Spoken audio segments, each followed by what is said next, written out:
Radio check. You guys should be able to hear me. Thank you everyone for tuning in. And welcome to the coverage. We have got the Singapore Grand Prix starting very, very shortly. Only 15 minutes now till we get underway for free practice one. And a lot of action to look forward to. I mean, with four teams basically neck and neck, in equal positions compared to each other, we're going to have some really good competition this weekend. Thank you everyone that's already tuned into live stream. We've got 94 people tuned in. Folks, if you could hit the like button, that really boosts the channel right at the start of the live stream. It very much helps out.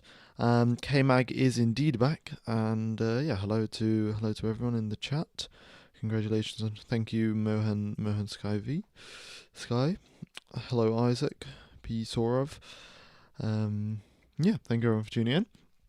And we'll get underway very, very shortly. Currently up on the screen is what we had from last year's FP1 session in the Singapore Grand Prix. We will get the data for this week's session loading very, very shortly. And K-Mag is back and ready to cause mayhem. Indeed, K-Mag hasn't got a contract for next year. He has got 7 races left, 0 penalty points on his license, and the rest of the midfield is totally, afraid of what K-Mag's about to do. We'll see what he does. I think he, as a joke, when someone asked him about that in his interview, he made a joke that he's ready and he's here to cause some carnage. So we'll see what K-Mag will do. Yeah, K-Mag with 0 penalty points at Singapore is a recipe for a safety car. Maybe K-Mag will crash on purpose. We'll get a It was the Crashgate. Oh yeah, we'll get Crashgate 2.0, and Nico Hülkenberg gets his first podium. Something along those lines. We'll see. It says Sergeant on the screen because it's last year's FP1 session currently on the screen. We'll get today's FP1 session loaded up, and we'll have different drivers. Don't worry, Liam Lawson hasn't replaced Daniel Ricciardo, not at least yet. We may see that happening at the end of this weekend. There have been rumours that it'll be announced at the end of this weekend, but it's hard to say with these kind of things what will actually happen. Alright. K-Mag's statement is a joke, probably. Oh yeah, it's definitely a joke. But you never know. You never know with K-Mag. We've seen some pretty interesting stuff, interesting strategies from him to ensure that the team can score some points. So maybe he'll play the team game and take out a couple of drivers in the top 10 so Hülkenberg can make his way in there. Alright, already 300 people. Thank you everyone for tuning in. For some reason, it's switched back to the Baku data. It should not be long till we get the Singapore data coming through. Do you think Daniel will be replaced next race? Well, I cannot tell you that for sure, but there is something interesting that has happened. For some reason, Daniel Ricciardo is also being followed around by... So normally when the drivers are giving interviews, there's a publicity officer or a press officer stood right next to them just recording what they say in case, they say something dodgy and they need to be reprimanded on that, internally within the team. Or, just so they have a record of what everything that has been said by the driver. And Daniel Ricciardo, he does have the normal, the Racing Bulls press officer with him, but he also has the head of communications from Red Bull also following him around for all of the interviews, which is quite strange. I don't see why Daniel Ricciardo would be being followed by the head of communications at Red Bull, because you would think I don't know what's gone on here with the data, but all of the drivers are off the circuit in the wrong place. I'm sure that'll be fixed soon enough. So I don't know what's going on there with Daniel. So we shall, we'll see. We'll see if is he going to get the promotion up to Red Bull? That seems rather unlikely. Is he going to get the boot from Racing Bulls? And I don't see why the head of communications from Red Bull needs to follow Ricciardo around. Like, I'm sure they could just forward whatever recordings that they've got to Red Bull, and they'd be fine with that. But yeah, interesting. All right. Why have they got Bottas and Zhou in red? That is because this is last year's data. I think maybe today's data is loaded. There we go. Actually, today's data has loaded. Let me get rid of Last year's data. All right. There we go. And yeah, we've got this year's data with the normal colours and the normal drivers. All right.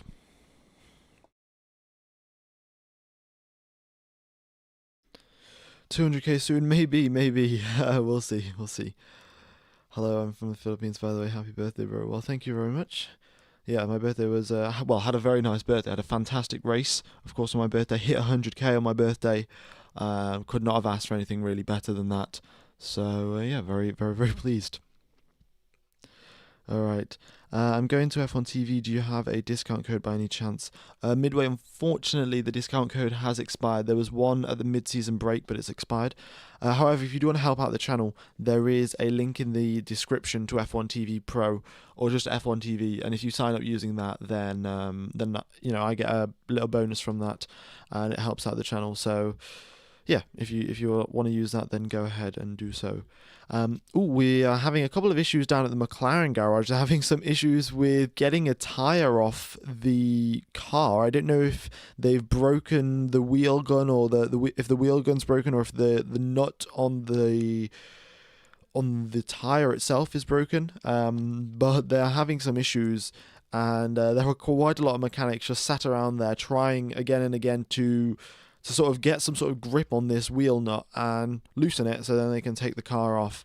But it's not looking well. They've been at it for a while now. We'll see if they can get it done in 8 minutes time for the start of the session.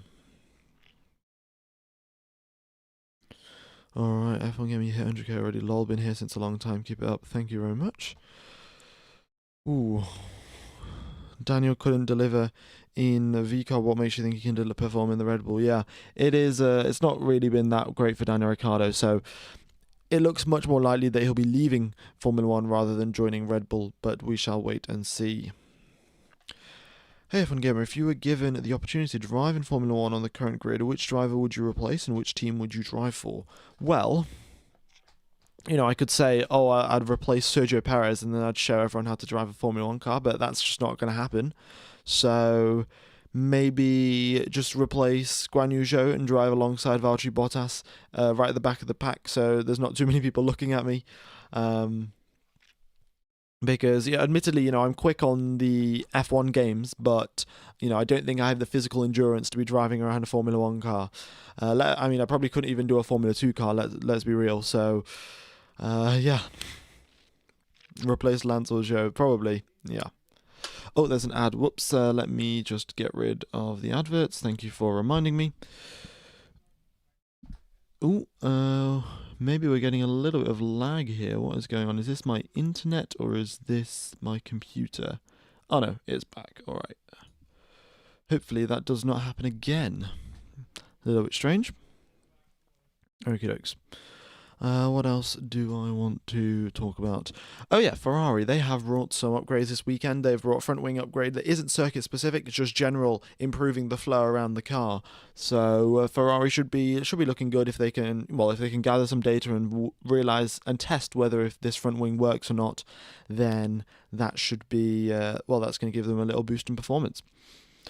All right. And once again, it's dropping. It looks like my internet is having a bit of a bad day. And then it's fine again. All right. Mate, have you received any silver play button?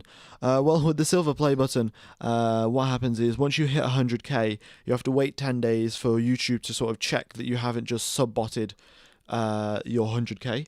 And then after they've checked, it's all real subscribers and real people who watch YouTube, then I can place an order to get it for free. So yeah, it hasn't been 10 days yet. It's been 5 days, I think. So yeah, in five days time, I'll get an email from YouTube saying, now you can. Where should we deliver your silver play button?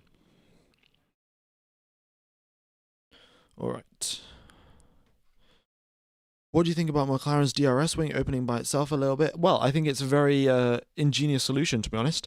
McLaren have done a pretty good job developing that, and it's helped them, to be honest. They were quick down the straights in Azerbaijan by a significant margin, and and that, it helped Piastri. If it wasn't for that, Piastri probably would have lost position to Charles Leclerc, because you've got to sort of imagine here, Piastri was in the lead of the race and he did not have any DRS from the driver ahead of him, so he was fairly down on top speed compared to the Ferrari. However, Piastri did have a mini DRS, like a little DRS flap that kind of opened when it was under load, and that increased his top speed down the straights, maybe by only 2 or 3 or 4 kilometers an hour, but that was just enough to hang on to make sure that it was easy to defend against Leclerc and he wasn't going to have any sort of issues. Whereas if he didn't have those extra 3-4 kilometers an hour, we saw loads of times Leclerc was side by side with Piastri and couldn't get the move done, but if he didn't have those 3-4 kilometers an hour, Leclerc would have been ahead, and it would have been a nice and easy overtake for him. So, yeah, what I'm going to say is that massively helped out and probably contributed to the win, in fact, for Oscar Piastri last weekend. So McLaren have done, a great development job, and we'll see maybe a couple of other teams copying it. We might see the FIA ban it, but we shall, we'll find out soon enough. Fondage, aloha. Did you have a good birthday, dude? Yeah, indeed. Honestly, hitting 100k, fantastic race, and then had a nice time with my friends and family. So, yeah, great birthday. Is there any rain expected in FP1 and FP2? Once again, I'm lagging. Apologies for the lag if it's coming through on your screen. But for apparently every 3 seconds or so, my YouTube just cuts out. Is there any chance of rain expected in FP1, FP2 today, perhaps tomorrow in FP3 in quali, and perhaps on race day? Yes, there is rain. Rain is forecast, and it's quite interesting actually. It's a bit of the way that it's been described by the weather people is that it's isolated thunderstorms, which I'm not sure exactly what that means. But isolated thunderstorms are essentially it's kind of unpredictable, to be honest. And you've got to consider that Singapore is right at the edge of the ocean or the sea or whatever you want to call it, and thunderstorms come in quite rapidly at unexpected times, and the rain is super heavy. So we could be having a normal dry qualifying session, and then within the span of 2-3 minutes everything is full wet conditions, everything has been totally soaked, and so I will double check the weather, but it is not forecast to be raining as of now. But we shall check. We'll get the risk forecast from the FIA of what they think the chances of rain is. So yeah, let's have a look. Marina Bay weather. Alright, but here we are, round number 18 of the Singapore Grand Prix, and a lot of action up ahead of us. So, no, the forecast apparently now has gone to being dry, but on Sunday it does look like it's going to rain. However, these predictions, when they're 2-3 days out and you're trying to predict isolated thunderstorms, they are quite inaccurate. So we shall just wait and see what's been going on with the rain. But it has been experiencing unexpected rain. The rainy season has come early to Singapore. So, yeah, it's we'll see what happens. Okie dokes.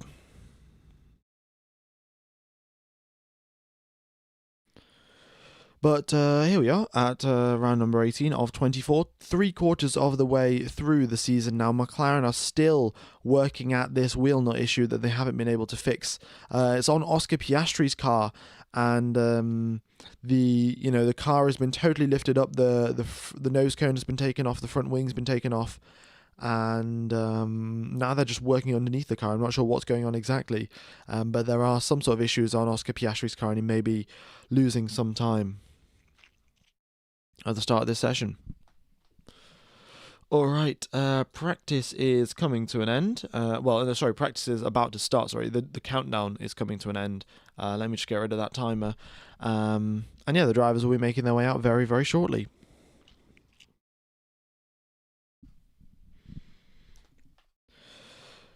Alright, there we go. Daniel Ricciardo already queuing up at the end of the pit lane. Very nice. Okie dokes, thank you everyone for tuning in. By the way, we've got 1,000 people tuned in. Very much appreciate the support, folks. And if you haven't hit the like button, be sure to do so. It massively, massively helps out the channel. And hopefully we can, we'll see you guys here for FP2, FP3, quali, and the race. All right. You're in an IKEA right now. Well, I'm surprised you're getting network inside an IKEA. They are just so massive. Is the issue like Bottas's 2021 Monaco pit stop that ended his race? It might be. I don't know. They've been trying for quite a while to, use the wheel gun to get it off the car, but whatever they've been trying hasn't been working. And yeah. Or are they trying something else? I don't know. Maybe they've fixed that and they're still trying to resolve something else in the car. But the green light is out at the end of the pit lane, and Daniel Ricciardo is rolling his way out now, soon enough. And yeah, all right, there we go.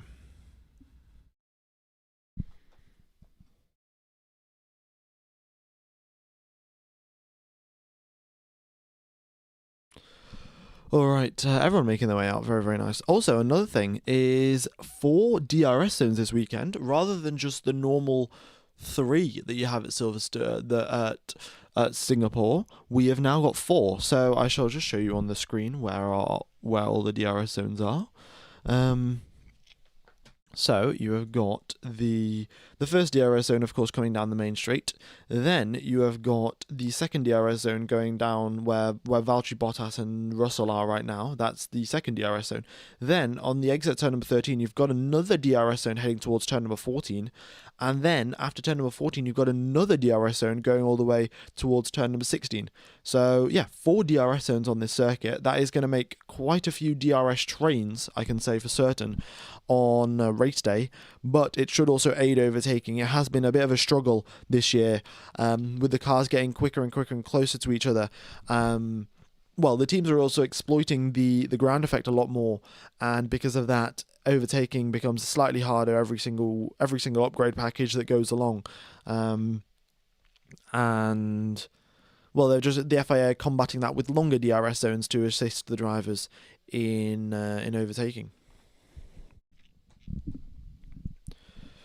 Which tyre is it that's stuck on Oscar's car? I'm not sure, actually. Pierre Gasly's had a bit of an issue there. He hasn't... The turning radius of his car was so small that... was so big, sorry, that he couldn't get out of the pit lane in time. I don't know if that was just a mistake. Well, I guess it was a mistake because everyone else was having no sort of issues. But, yeah, Gasly... the pit lane at Singapore, of course, very, very tight. And Gasly being pushed backwards by his mechanics and then getting back onto this pit lane. Bit of an interesting one there for Pierre Gasly. All right. Will Red Bull be able to hold P2 in the constructors with Ferrari cooking? Well, there's no guarantee that Red Bull will be able to do that. If we have a look at the standings, then it is quite clear that, well, McLaren have also leapfrogged Red Bull in the standings. McLaren are now leading the standings, and Ferrari are, what are they, 31 points behind. They're 31 points behind Red Bull in the constructors, and Ferrari have brought more upgrades. They have been very, very quick. And, if Carlos Sainz and Perez hadn't crashed, then Red Bull would have been closer. Ferrari would have been closer to overtaking Red Bull. So... yeah, Ferrari, I think they do have their hopes up, and potentially they can seal the deal for second place in the constructors. It all depends on what Red Bull can do. They did bring an upgrade package last weekend. It did work out to be quicker, and also they did make one mistake last weekend. After FP3, they made some setup changes to Max Verstappen's car, and those setup changes took the car in the wrong direction, made it slightly undrivable, and that was explaining the difference in pace between Verstappen and Checo last weekend. Of course, Checo, it was Baku, one of his best circuits, and the other thing was that Verstappen was having a car that wasn't properly set up for Singapore, for Baku. So yeah, once they resolve those setup issues for this weekend, I think they should be on track to at least not be that far behind, and Verstappen should be able to hold, maybe a top 5 position, maybe a top 4 position. We'll see.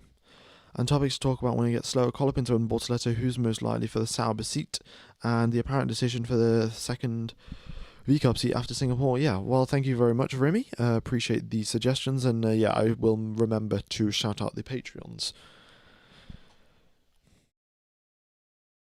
What happened to Max? Well, we actually, there was a bit of a deep dive done on this, and since there isn't that much going on the circuit right now, I might as well just tell you about what happened between, what happened at the Red Bull team and what caused their downfall. And the best way to put it would be suffering from success, really. So the way that things happen at these teams is that they design an upgrade package, they run all the simulations, and then they put it onto the car. They test it on the car and see if the data matches up perfectly or not, and then that's about it, really. They see if the data matches up or not, and then if the driver's comfortable with it, they'll continue with the upgrades. So if we cast our minds back to 2023, the Spanish Grand Prix, so quite a long time ago, Red Bull brought an upgrade package, and the upgrade package, by the initial looks of it, was meant to be quicker according to the simulations, and then when they put it onto the car, Verstappen was quicker in the car, and Sergio Perez wasn't quicker. So what happened was that the team, obviously, they were dominating quite significantly at that point in the season, and they were like, oh well, it's fine. I think Checo will just need some time to adapt to the car, and then we'll continue on with this upgrade path. Essentially, what happened was the car was a little bit unstable with that upgrade package, but it wasn't too unstable, and because of that, Verstappen was able to drive the car and he was able to sort of balance it on a slight knife edge. It wasn't a total knife edge; it was quite blunt, a blunt knife edge, to be honest. There was a decent operating window which Verstappen could keep it within. However, Perez couldn't keep it in that operating window, and if you look at the performances of Sergio Perez after Spain, his performances got worse and worse as the season went on, and the team brought more and more upgrade packages, and they sort of went down this development route, which wasn't an optimal development route. It was making the car very, very twitchy, very, very unstable. However, Verstappen was able to manage the car, and this is something that we see with a lot of the greats: Verstappen, Alonso, Schumacher. All of these drivers, given whatever car, even if the setup is wrong, they will still be able to extract maximum performance and maximum pace out of the car. Whereas if you have another driver like Sergio Perez, like say Valtteri Bottas, one of those drivers that aren't able to extract the absolute maximum of the car unless the setup is a decent setup or a good setup, then you get these two differences between the drivers. And what Red Bull did is they prioritized Max Verstappen's view of, oh, the car is drivable, it's not too bad, so we'll continue down this development path. And they sort of cornered themselves into a development path that created an unstable car.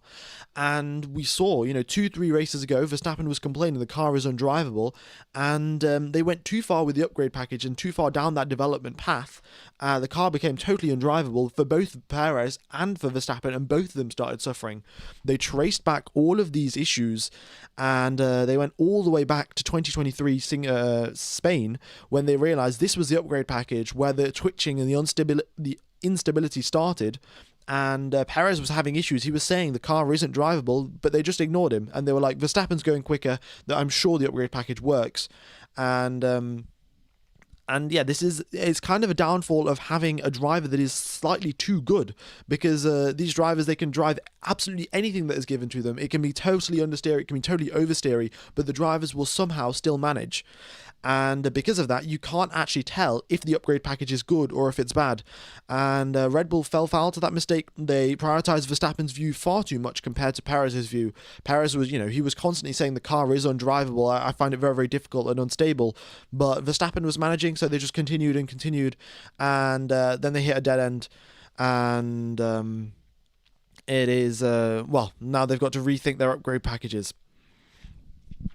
All right, but that's sort of what happened with Red Bull, and that's sort of the explanation for their downfall. It wasn't totally due to the fact that Adrian Newey left and suddenly all their performance came crashing down. It wasn't that. It was a issue that was rooted probably a year and a half ago, and yeah, now they're here. All right. So, yeah, interesting, isn't it?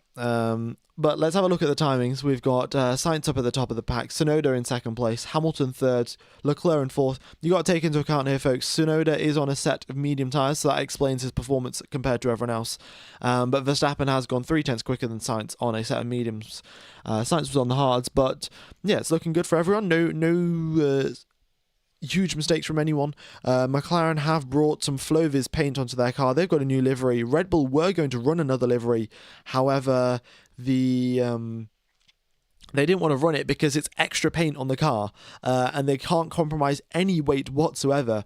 So not even for that sweet sponsor money, they are compromising. They cannot compromise their performance whatsoever. Have you talked about the McLaren Mini DRS drama? Yes, I have, but I'll run through a couple, I'd say in 15-20 minutes time once we've got some more people on the live stream. What if Red Bull copy the small DRS from McLaren? I'm sure they will. I'm sure they'll try to do it.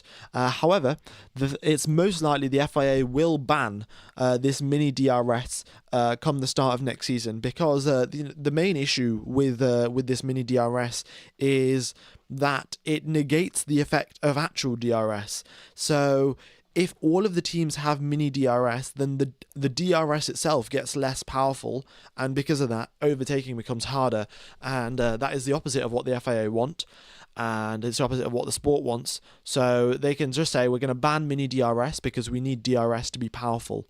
And yeah, Red Bull specifically, or maybe it's Racing Bull specifically, said that the paint was heavier and expected to add 1 kilo extra. Yeah, and Red Bull can't be affording to add another kilogram to their car, which is already underperforming, and they need to extract every single point they can. So fair enough, isn't it?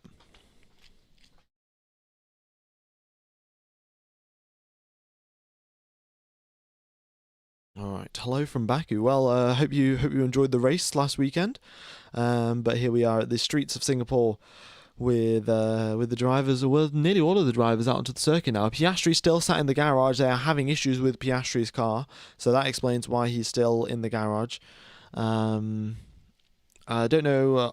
I think Ricciardo's just done an install lap, and they're just making a couple of changes to the car before he comes into the pits, before he comes back out onto the circuit. But yeah, Piastri, they're having some issues with his car, and that's why he's sat in the pit lane.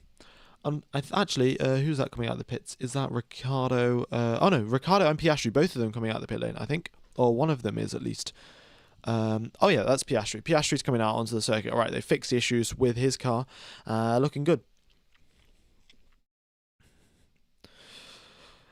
How is Verstappen ahead of Norris and still second?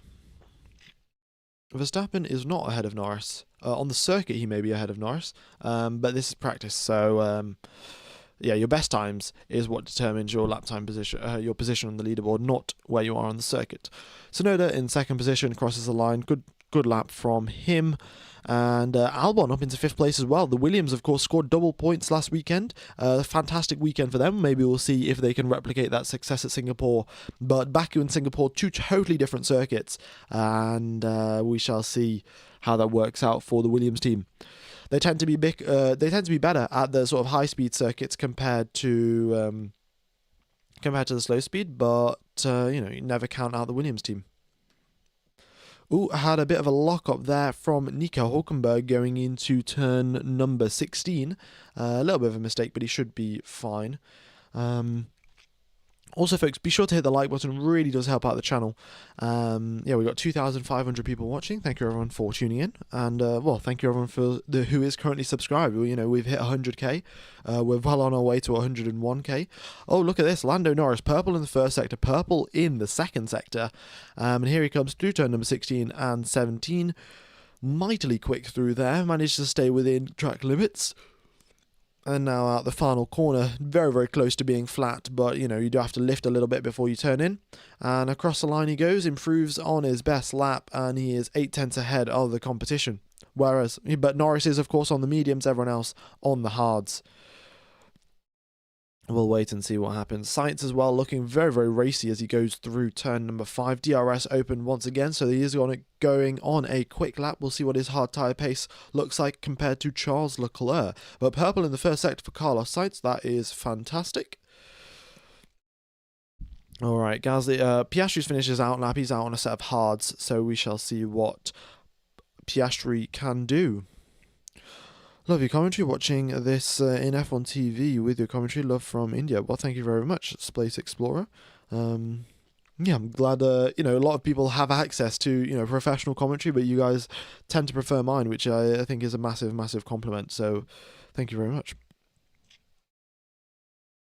Alright, Alonso up into 6th position, and yeah, this is Singapore, of course. The drivers have a much bigger impact on the overall result, especially if it was to start raining. So, you know, you can expect Fernando Alonso, Lewis Hamilton to be outperforming their teammates, maybe punching a little bit above their weight class for their respective cars as well. We'll wait and see what happens. Alright, 44 minutes remain of the session. We've had 15 minutes already. And yeah, the drivers just making their way around the circuit, gathering some long run data on the medium tyres and the hard tyres. I don't know if this is actually long runs. Maybe they're doing hot lap, slow lap, hot lap, slow lap. So we'll see. Ooh, Perez locks up there going into turn number 16. Has to turn it around in the escape road. Not ideal there. There was a bit of traffic ahead of him. I think that put him off, and then he locked up going into 16. Piastri on a quick lap has to slow down because Perez is in front of him. Might have been an unsafe rejoin from Sergio Perez, but I don't think they're going to look into that far too much. Alright. What is the difference between Sainz's hards and the other hards? His tyres have a dash behind. Sainz's hard, they have a dash behind. That means that when he came out of the pit lane, he had already done 1 or 2 laps on those hard tyres, whereas everyone else's hards, when they came out of the pit lane, they were fresh sets of hards. So I think what just happened is Sainz did an install lap, came into the pits, and then went back out again, whereas everyone else, they just came out of the pits and have been driving around ever since. So that's just the difference between the two. They're all the same, essentially. They're all the same hard tyres. It's just that Sainz, when he came out of the pits, they were used, whereas everyone else's were new. Bono Bronk, congratulations for 100k on your birthday. Well done. You seem to have learnt how to create ... Yeah, well I guess I have learned to do some pretty good commentary, I guess. Currently, the gap between Max and Lando is 59. There are 7 races remaining, so Lando needs to score 7 to 9 points more than Max in every race, including fastest laps, excluding sprints. Yeah, well, it's possible. However, it is unlikely given the performance of the Ferraris. If the Ferraris and the Mercedes weren't there, then, you know, there would be a solid chance for Lando Norris to win this championship. But with the Ferraris being there, with the Mercedes being there, and also Oscar Piastri being there, it becomes a lot harder for Lando Norris to win this championship. He will have to, you know, deliver a truly championship-winning performance in these final 7 races if he's got to do that. Because he will have to dominate ahead of everyone else who is on a level playing field. You know, the Ferraris, the Mercedes, the McLarens, and the Red Bulls, pretty similar playing fields, to be honest. And if Norris is going to beat Verstappen by 7 to 9 points every single weekend, then he's going to have to deliver something world class. Hey, F1 Gamer, I think you're Korean professional then, and the pros. That's why I'm always tuned in. Alright, thank you very much, mate. Well, thank you, Nathan. I'm glad that you tuned in. I don't know exactly what you meant. I totally think you're Korean professional. Don't know what that means, but I'm not Korean. I live in the UK. Yeah. Red Bull is lucky. RB is lucky that it's not 1v1 against McLaren, but a four-way fight. Yeah, Red Bull is pretty lucky. And yeah, as I said, the World Drivers' Championship is Red Bull's or Verstappen's to lose. We shall see. Loved your coverage from Baku. Stayed up until the end. Slept through the alarm. Yeah, I'm sure staying right up. I mean, I think it's well worth the wait, isn't it? There was action all the way up until the second to last lap of the race, and then of course we had the anticlimactic virtual safety car to finish to come across the line. But yeah, no, a fantastic Grand Prix, and glad you guys enjoyed it. Hey, FM Gamer, who do you think will win FP1? I don't know. I mean, I don't think there's much winning in FP1. I think the best thing you can do in FP1 is gather the best data that you can. So if we're going to go with who can gather the best data, then anyone, everyone, as long as you don't have any sort of issues, then everyone's driving around gathering good data, so it should be fine.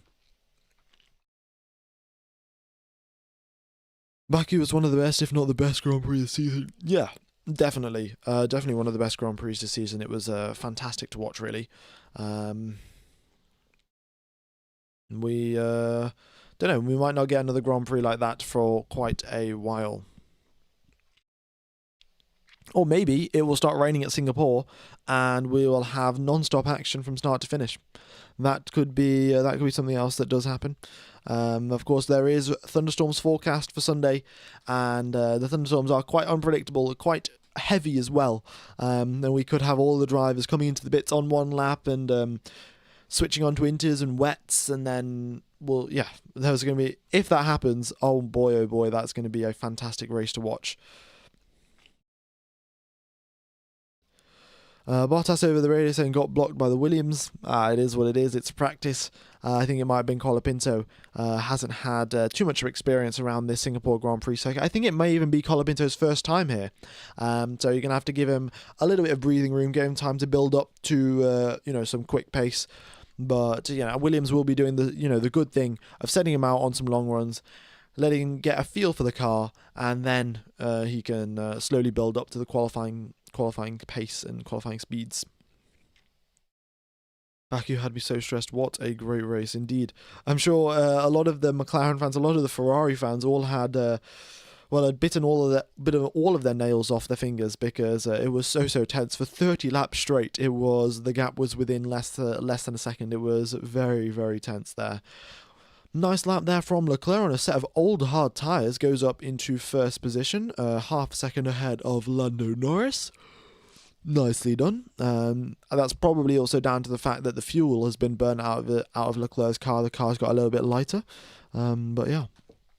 If we look at this, if we look at the historic data of the Singapore Grand Prix, the drivers with the most wins here, Sebastian Vettel has got 5 wins at Singapore. We have got Lewis Hamilton with 4 wins at Singapore, Fernando Alonso with 2 wins, Carlos Sainz, of course, with 1 win. I think Verstappen has got a win at Singapore. I'm not 100% sure about that. Yeah. F1 will turn into boat racing indeed. Well, I think Singapore has got pretty good drainage systems. They are quite a small country and they do get quite frequent heavy thunderstorms. So, yeah, I'm sure their drainage systems are pretty good. So I don't think we'll see aquaplaning left, right, and centre. Of course, I think 2017 we did have a wet race at the start. Of course, you remember Kimi Räikkönen and Seb Vettel, and I think it was Max Verstappen all colliding on the start of that race. Yeah. We've got plenty of Vettel wins at Singapore indeed. It was one of Vettel's best circuits. Vettel, I think, 5 wins at Singapore, 4 wins at the Indian Grand Prix. Well, I don't know. I don't know the rest of the stats off the top of my head of where he's won multiple times. But yeah, Vettel did have a great race at his final win at Singapore. Do you think they'll get into the 129 for quali? Well, I think they'll be quicker than last year for certain, because we do have an extra DRS zone. So, yeah, we should be dipping down into the 129s. Ooh, Sainz has a bit of a moment going through turn number 17 and pulls into the pit lanes accordingly. Has to go off the runoff there. All right. I'm sure he'll realise why that's happened. As a Kiwi, I love the Singapore Grand Prix because of the time zone. Haha, yeah. I'm sure the time zone will be very, very convenient. Well, that being said, actually, I'm sure it would be a similar time zone because the Grand Prix is at 2 p.m. UK time, and most of the other Grand Prix in the European calendar are also 2 p.m. UK time. So I guess it would have been the same time zone in New Zealand regardless. Let's go, mate. We're getting close to 101k. Yeah, indeed. Oh, 300 Grand Prix won by Vettel. We don't talk about the German GP though. No, we do not talk about the 2018 German Grand Prix. The 2019, however, 20th place to second position for Seb Vettel. That was a pretty epic one.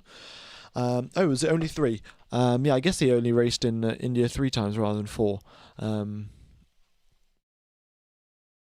All right. Ooh, Norris out on a set of soft tyres. Oh, looks like we might be getting some quick laps here from...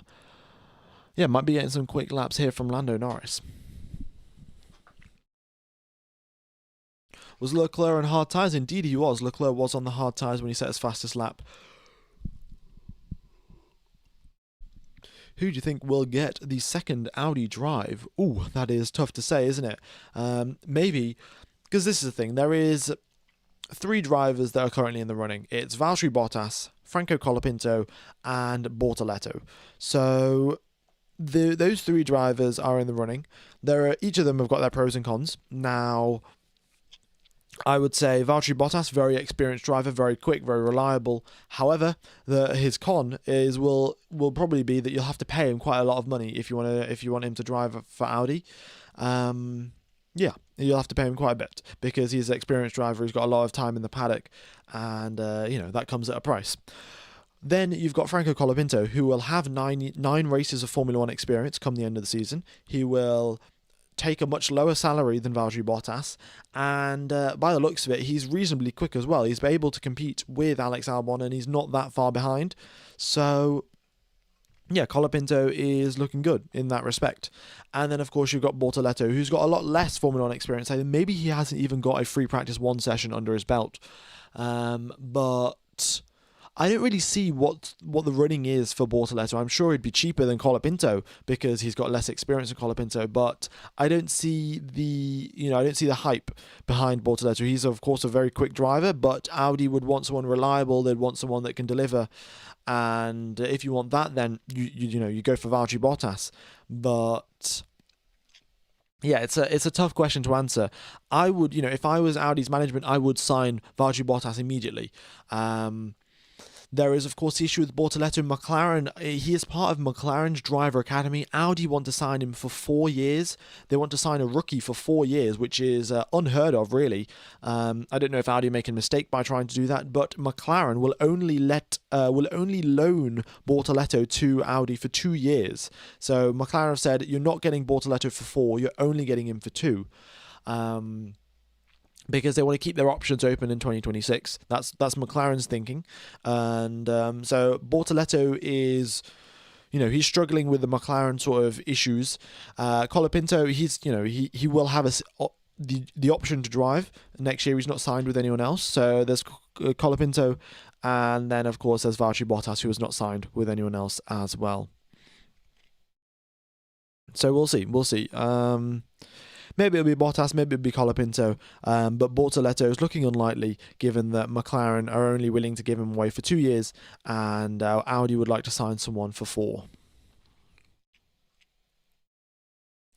Since you're a Vettel fan, here's a fun fact. Sunday will be the 5th anniversary of Vettel's last win in F1. Indeed, yeah. Of course, Vettel's last win was the 2019 Singapore Grand Prix, which was quite surprising because the Singapore Grand Prix isn't one that's usually won. The Ferrari was very quick in a straight line in 2019, but they managed to have performance around Singapore as well, which was quite surprising. And Vettel did a monstrous outlap to get ahead of Charles Leclerc. They undercut Leclerc and another driver in one outlap. Vettel had an amazing lap there, and then managed to go on to win that race. So yeah, five years since Vettel's last win in Formula 1. We know Mick isn't getting that seat yet. I don't think Mick Schumacher is really in the running. it would be, it'd be really good for Audi to have two German drivers, but I think one German driver is enough for all of the PR stuff that you'd want to do.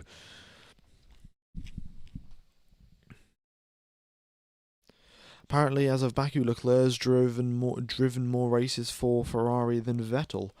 Well, let's have a think. So Vettel drove for Ferrari from 2015 to 2020, so that's 5 years, and Leclerc has driven for Ferrari from 2019 to 2024, that's also 5 years, but 2019 to 2024 had a lot more races than 2015 to 2020, so yeah, makes sense, doesn't it? Charles Leclerc has driven more for Ferrari than Vettel has.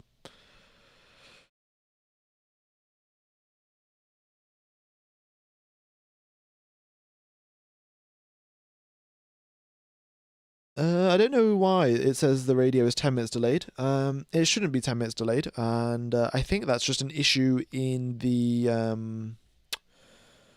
radio system. I think the messages that are coming through are fairly up to date. So yeah, in fact, I might just refresh the data. I've refreshed the radio. I'll have a look. All right. You said in 2018 he finished second? I don't know exactly. Can you please comment on Zhou regarding the seat? Well, it looks like Zhou's not going to be getting a seat. Like, Zhou is a fairly quick driver. He's been able to compete with Valtteri Bottas quite consistently, but he doesn't have the experience in Formula 1 that the midfield teams want, because the midfield teams, they need a driver that has got experience in the car. They know how to develop the car and progress it forward. Now, Zhou does bring money into the sport via Chinese sponsors that only he will get. But there's just not enough seats, really. Guan Yu Zhou hasn't been signed with anyone else, and it looks like that he will not be getting the seat at Audi next year. Yeah. Congrats on 100k subs. Thank you very, very much. Alright, 2025 will be an absolute banger, not going to lie. Albon can finally have a good benchmark to see if he's actually good. Yeah. No, I think Albon is actually good. And he'll be competing all right with Carlos Sainz, I don't think. Albon is slow by any stretch of the imagination. But 2025 is going to be a fantastic season with four teams on equal footing going into the latter stages of 2024. We are going to have a fantastic season in 2025. Yeah, I think the Chinese market isn't big enough. Yeah, I mean, of course, when they did go to the Chinese Grand Prix this year, there were so many fans of Guan Yu Zhou that came to watch him, but unfortunately he didn't manage to... I don't think he managed to finish his home race, or I think he was out of the points. So, yeah, Zhou hasn't been delivering. Well, that being said, the stake F1 team hasn't been delivering, so Zhou is unable to deliver and score points, and then his popularity in China isn't going to, you're not going to gain popularity in a country if you're finishing in, the bottom 5 every single Grand Prix. Yeah. Do you think Lawson will get Ricciardo's seat for next year? The only time the news in New Zealand mentions F1 is Lawson, if any relevance to the sport. Well, I think Lawson will probably get it. Lawson is extremely quick, and he's had a bit of time in testing in Formula 1 cars. Red Bull seem fairly confident in him, and Ricciardo hasn't been delivering as much as they would have liked him to. So, they were expecting Ricciardo to totally blow past Yuki Tsunoda. However, that has not been happening, and because of that, Ricciardo will be getting the boot, and Liam Lawson will be coming in. Alright, Leclerc's on a quick lap here. Very quick through the middle sector. Got a bit of oversteer as well, but managed to control it. Car bouncing over the curbs there. It's not looking too stable, and he's 3/10 down after messing up that middle sector. That final sector, sorry, yeah. Leclerc making a bit of a hash of that final sector. I think pushing a little bit too hard, and he is on those soft tyres. And at Singapore, we do have those issues. The soft tyres, they do start to overheat towards the end of the lap, even though track conditions are only 36 degrees track temperature, 31 degrees air temperature. The tyres do start to overheat. It's very, very... Of course, the soft tyres are the softest in Pirelli's range, so they generate the most heat as well. And... yeah, it's a bit of an issue. But Sainz goes across the line. He is 1 millisecond behind Lando Norris. Wow, so close up there at the top of the pack. We'll see what Perez can do. Currently in 20th position. He's just been doing long runs up until this point, but he's out on a set of soft tyres across the line. 9th place for Sergio Perez, 6/10 behind Lando Norris.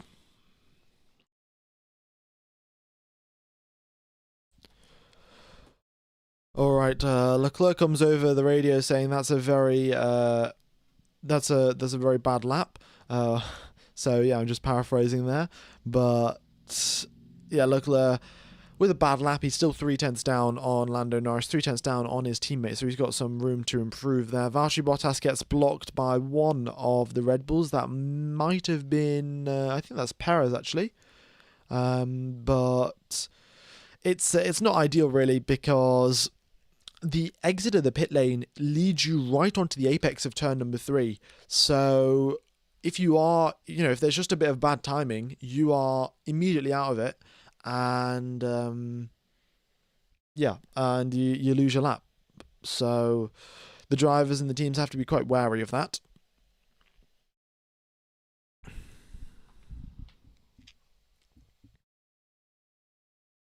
All right. Fun fact: Verstappen hasn't finished outside the top 6 the entire season. Oh, really? Yeah, I mean, the Red Bull car hasn't dropped off that much if Verstappen hasn't finished outside the top 6. That is quite the interesting stat. What do you think about Colapinto so far? Well, random guy, I don't know how you've got that font, but do let me know. And what do I think of Colapinto? Colapinto's done a fantastic job. He, of course, scored points with Williams on his second Grand Prix. He has been able to get pretty close to Alex Albon, if not ahead of him a couple of times. So, yeah, Colapinto's looking good. Now, he's just got to, not crash into the barriers very often, and the team will be more than happy for him, and will continue supporting him in the sport. And if he does well now, then there'll be other teams looking to sign him as well, which is a good thing. So Colapinto, his Formula 1 career looks bright after two races. If he can continue that to the end of the season, then he should be good.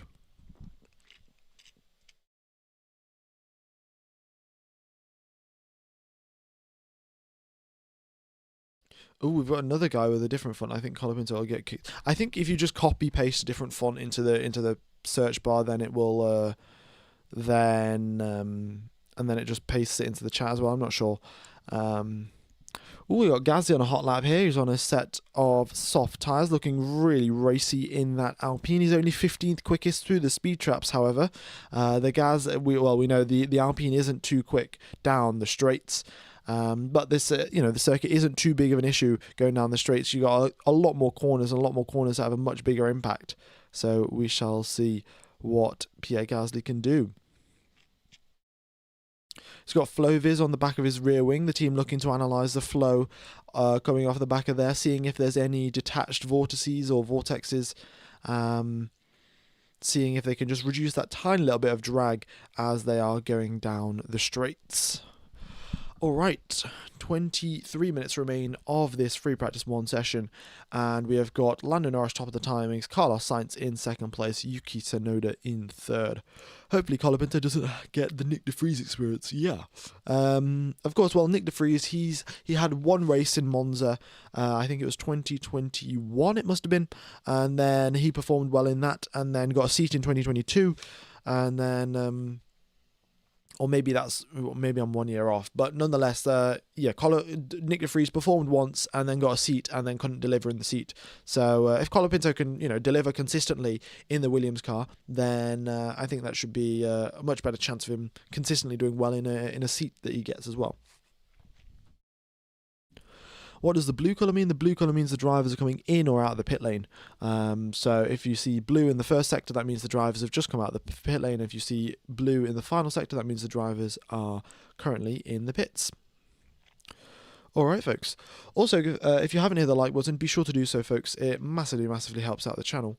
And hopefully we can continue on our YouTube journey and hopefully hit 101k by the end of today. That'd be fantastic. But 100k was the big milestone. I'm not too bothered if we hit 100k today or tomorrow.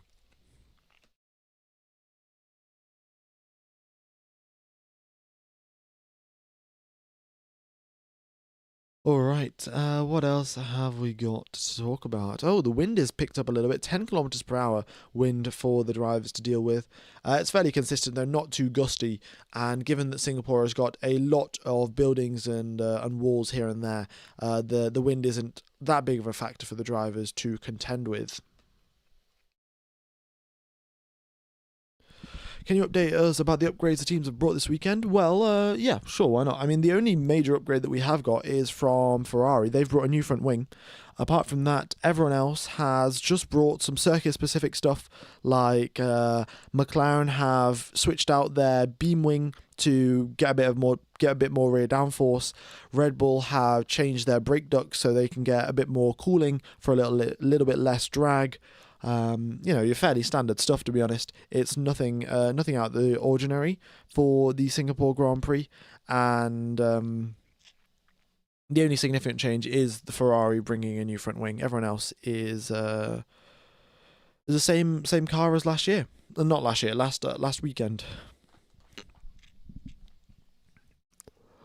Red Bull drink gives too much wings to in Baku to Checo. Yeah, well, too many wings for Sergio Perez probably.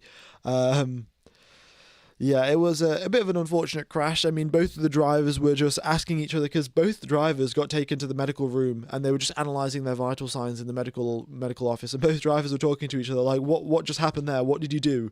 A bit of an interesting scenario for Perez and Sainz, but they managed to deal with it fine and they came away with it with no hard feelings. They realised it's just one of those racing incidents. One driver moves over. Ooh, that was a massive snap of oversteer for Fernando Alonso as he mounts the curb on the exit of turn number 7. A huge snap. But yeah, Fernando Alonso's got it under control. And what was I saying? Oh yeah, Carlos Sainz and Sergio Perez, they walk away with it, no hard feelings between them, and they kind of just came to the conclusion that it's one of those racing incidents. Both of them at fault. There was no need really for, I think, Perez to cut across, and there's no need for Sainz to cut across, and there was no need for Perez to. One of the drivers didn't need to cut across, and there was space left, so another driver could have moved. But both the drivers were much more frustrated about the fact that they threw away a podium rather than the fact that they crashed into each other, because it was very clearly avoidable. However, they didn't avoid it.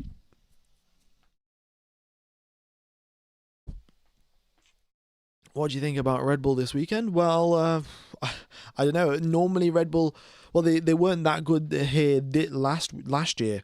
They were struggling quite a bit. And of course, Sainz went on to win that race. So I'm going to say that this weekend, probably, if they can make sure that they're in the top 5, top 4, then that's going to be a win for Red Bull, and they're not going to be all too concerned about anything else.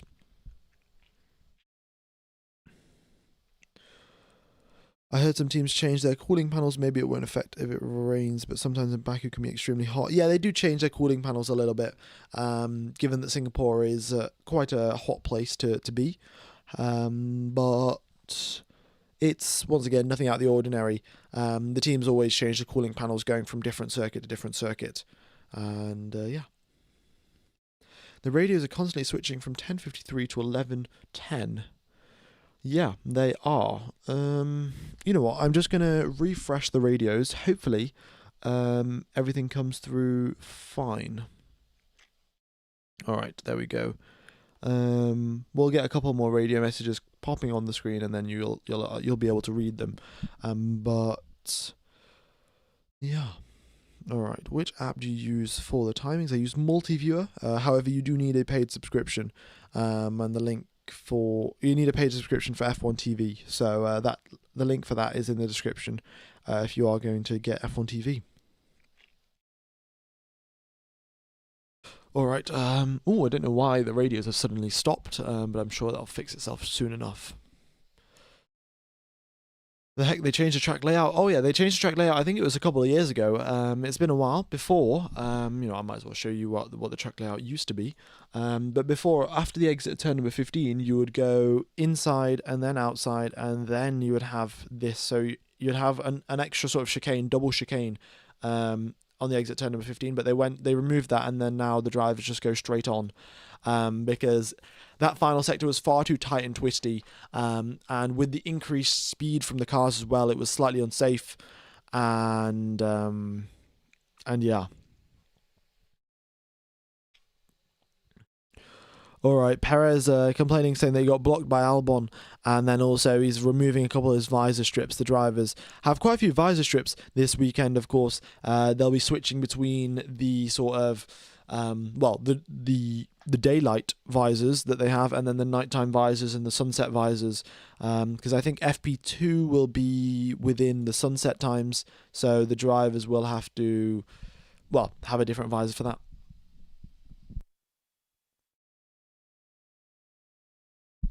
All right, there we go. We're getting the team radios coming through again.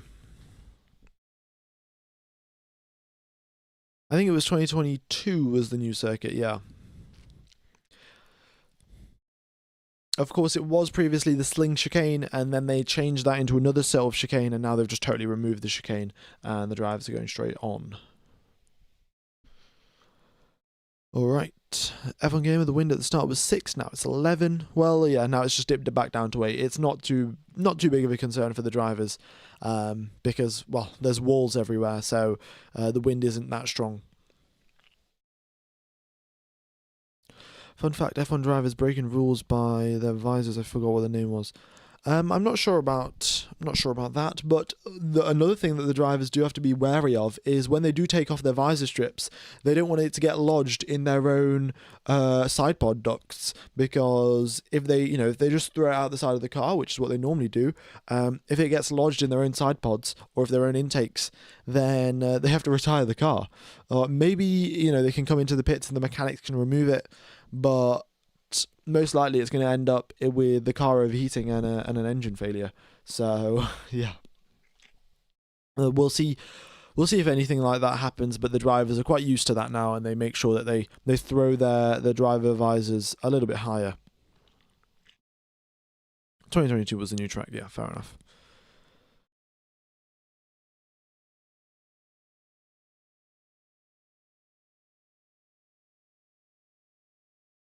F1 Gamer, which team do you support? Well, I support Seb Vettel, but Seb Vettel isn't driving, so I don't know. I think last weekend I was supporting Perez so he could get a win at Baku.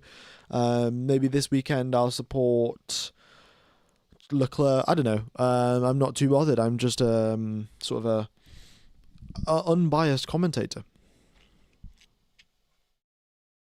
Hey, I just noticed you got rid of your let's wait and see awkwardness. Nice improvement. Thank you very much, Niall Jeff.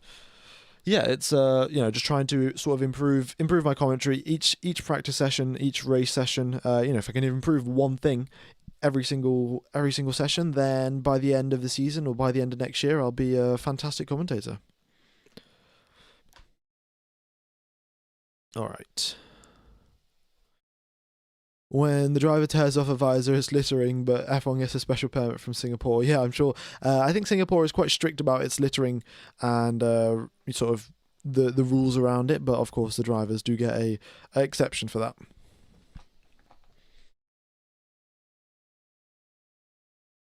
Turn 16 to 19 used to run under the grandstand, but they were realigned ahead of the 2023 race to form a longer straight, decreasing the number of corners from 23 to 19 in 2023. Oh, maybe it was 2023 then.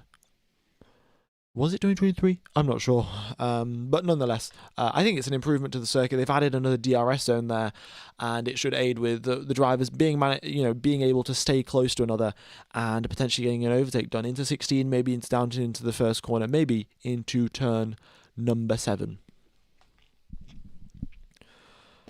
F1 Gamer support for Norris / Verstappen for the title. Honestly, it'd be great if Norris wins. It'd be great if Verstappen wins. I'm here for the battle. I'm here for the fighting and the racing. I'm not too concerned about the outcome. I'm not too bothered. But I'm much more here for some fantastic racing. And And we've been getting that this season, which is fantastic. Oh, Sonoda over the radio. Of course, it's Stroll, man. That's what he says. Stroll's just blocked Sonoda while Sonoda was on a hot lap, and yeah,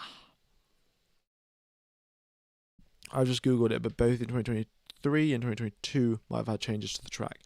Oh, okay, that makes sense. Yeah, there have been quite a few changes around the Singapore circuit. Of course, it's a street circuit, so they can change it every single time they build it. They can just, put a barrier in a different place and put some Tech Pro there, and change the circuit. So Yuki is like me for real, except I'm tall. Yeah, very nice comments there, isn't it? Your average Lance Stroll moment.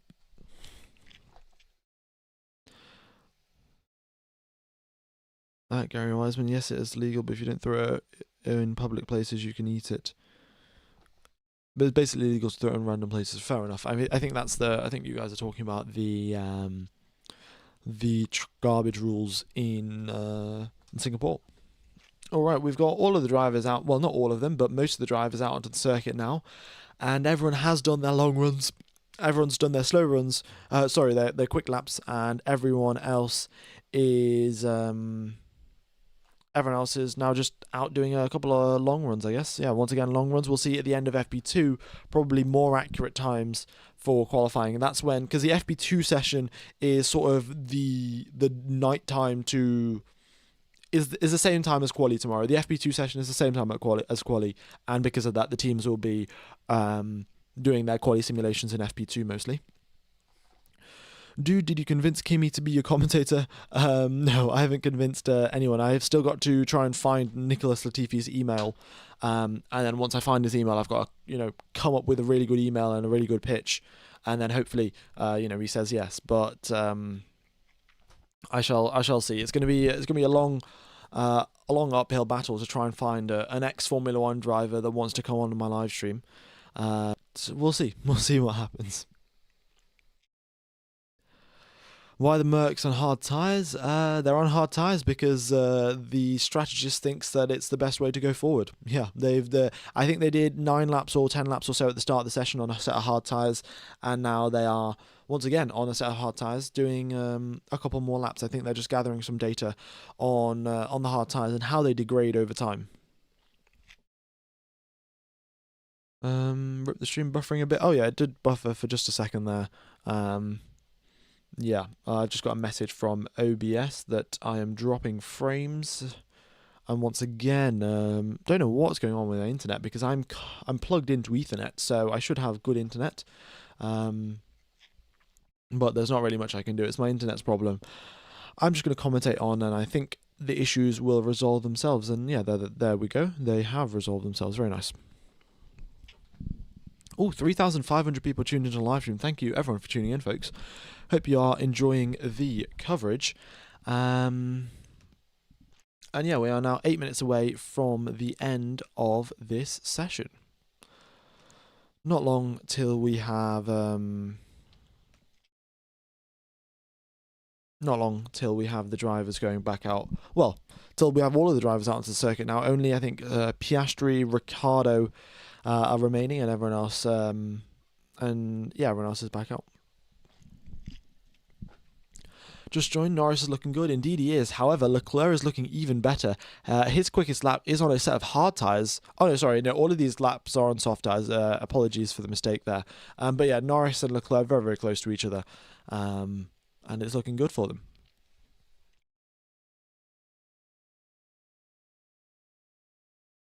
All right.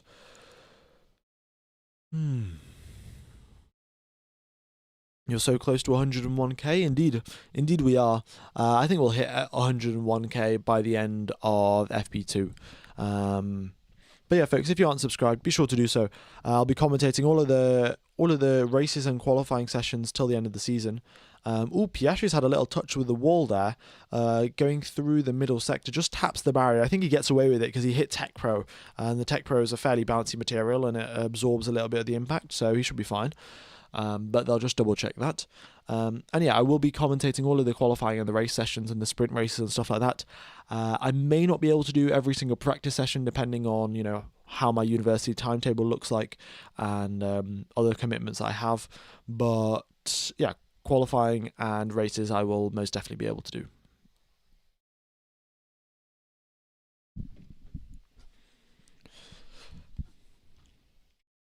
All right, expecting a sub 130 for pole. Yeah, probably we will.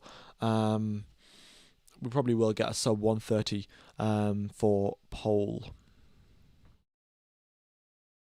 What happened to Russell? Well, both Hamilton and Russell haven't gone on quick laps. They did come out on set of soft tyres. However, they weren't actually on low fuel, or they didn't have their engine mode turned up, or they weren't using DRS, something like that. And yeah. The radio is broken again. Oh yeah, the radio is broken. I think I'm just going to keep it on. I think probably I think that the radio is actually accurate. I think the times that are coming across are inaccurate, but yeah, nothing too much to worry about.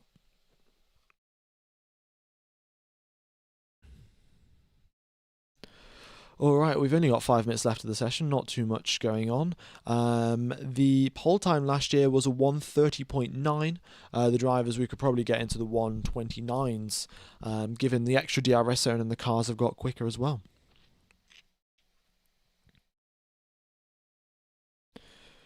Do you expect Lewis to pull off a Singapore 2018 on Saturday? Well, Singapore is one of the best circuits for Lewis Hamilton. I think he has never qualified outside of the top 6 or something like that. I saw a stat, I forgot it now though. But Hamilton has a brilliant qualifying record at Singapore. And yeah, we could see another sensational performance out of him. However, past 3 races, qualifying hasn't been his strong suit. He's been getting out qualified by George Russell. So he'll have to bounce back from that. And if we just compare the times, I mean, Colapinto is going slightly quicker than him through quite a few sectors. Now, that's not too much to read into as of this moment because Hamilton isn't pushing. Colapinto probably is. But yeah, Hamilton, he's got to get back into his groove. Got to find his form again for qualifying because, well, George Russell is looking quicker than him. And if he's going to beat George Russell and if he's going to be quick at Ferrari next year, then he's got to find his qualifying form. Plenty of time for the red flag to be brought out by Stroll. Yeah, well, we haven't had a red flag. We haven't had. I think we had a couple of yellow flags when drivers went off and stuff. But apart from that, we haven't had anything. So quite an uneventful FP1 session. Unlike what we had in Baku, we had 3 red flags in Baku because of incidents and loads of yellow flags as well. Sabotage, that's why. I think anyone that's suggesting that Lewis Hamilton is getting sabotaged by Mercedes is just being ridiculous. I think Mercedes have got so much skin in the game. They've got to, they're potentially competing. I think they've got 4th in the constructors. It's unlikely that they're going to get 3rd, but sabotaging Hamilton is just a stupid suggestion, and I don't see why they would ever do that. Yeah. Alright, I prefer much older driving styles if you compare them to today's. The world competition is much greater, bigger pool of talent, higher caliber.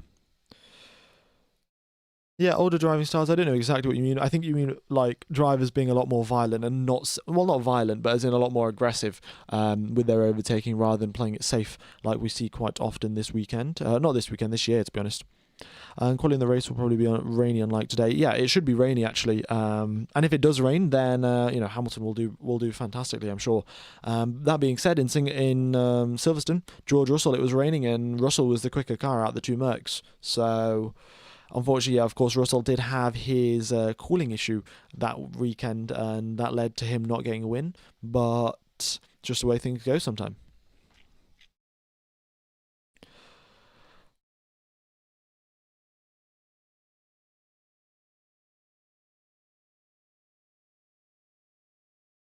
All right. Hamilton coming over the radio saying, "I'm trying to reduce the traction metric. You've got to fix, guys. You've got to fix this. I'm going as soft as I can."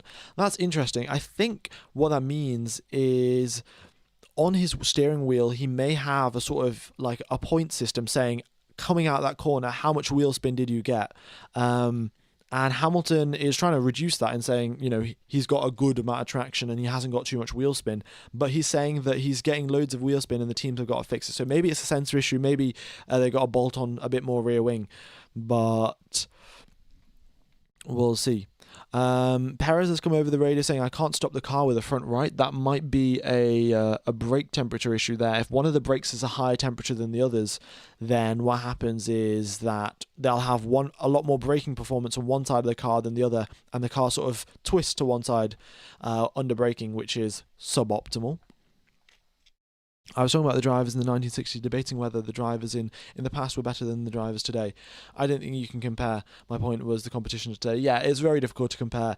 If the drivers of the 1960s and the 1970s were given all of the telemetry of this year, of the current moment in time, like all of the telemetry, what their G-forces are going through certain corners, what's their corner minimum apex speed, and they'll have exact visualizations of all of the lines and things like that, then I'm sure they could have been quicker.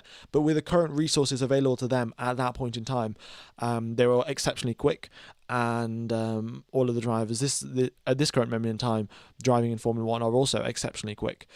Perez had a bit of a lock-up going into 11 there.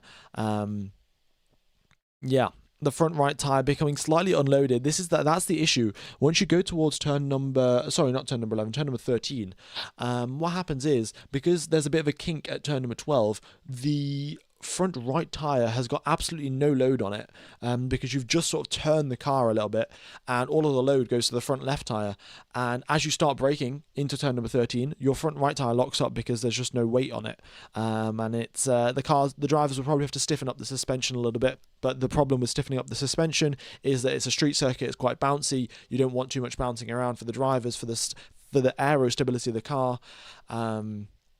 So yeah, a compromise will have to be found for Sergio Perez. But the checkered flag is out, folks. That is the end of the session. Thank you, everyone, for tuning in. We've got 3,000 people tuned in. And I will see you in 2 hours' time. Not long. I think 2 hours. Yeah, 2 hours and 15 minutes. And I'll be commentating FP2. So yeah, thank you everyone for tuning in. I'm going to end the stream a little bit early because I've got some stuff to do. But it'll take you over to the stream for FP2. If you could just go ahead and click the like button on the FP2 stream, it massively helps out the channel. It just gives a little boost before the stream starts, and it tells YouTube like, wow, this is an amazing live stream, and I should recommend it to everyone. But yeah, that's it from me, folks. And I will see you in 2 hours and 15 minutes for the start of free practice 2. Yeah. See you later. Bye-bye, ladies and gentlemen.